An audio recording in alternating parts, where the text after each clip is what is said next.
Bonjour à tous, donc voilà, je suis une abonnée de l'Arbre à Palabres depuis quelques mois, on va dire, enfin très peu de mois mais quelques mois.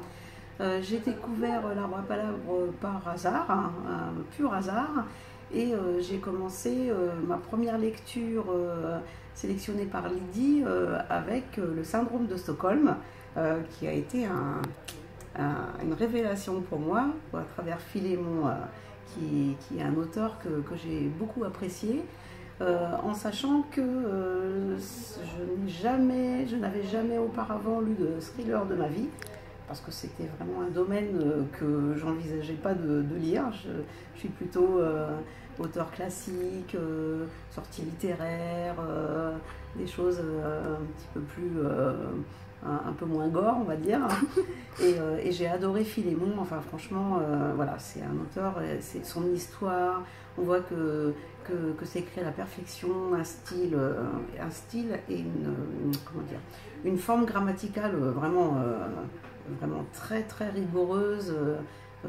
C'était franchement une révélation pour moi. Et est-ce que c'était ton premier contact avec l'auto-édition? Enfin, c'était la première fois que tu lisais? Oui, tout à fait. Je suis très très exigeante dans mes lectures et je prends beaucoup de temps pour choisir le prochain bouquin que je vais lire. J'en ai toujours un stock quand même de réserve auprès de moi.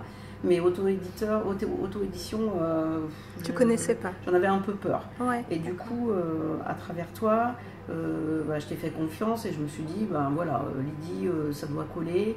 Je pense qu'elle peut m'apporter quelque chose. Et pourquoi tu en as eu peur de l'auto? Pourquoi tu en avais peur de l'auto-édition? Parce que je ne m'attendais pas à ce que de tels auteurs comme Philémon par exemple puissent exister. Parce que pour moi l'auto-édition c'était un peu galvaudé, c'était des gens qui étaient rejetés des maisons d'édition parce que c'était pas bon. Ouais. Hein, et du coup là j'ai un autre regard.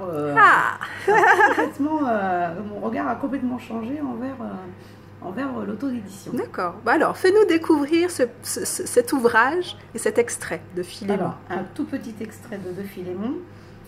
Alors, l'obsession de Cendric Borgen est, cette fois, à n'en pas douter, le sang. Ce sang qui irradie, inonde, coule sur l'ensemble de son grand œuvre nouvellement révélé.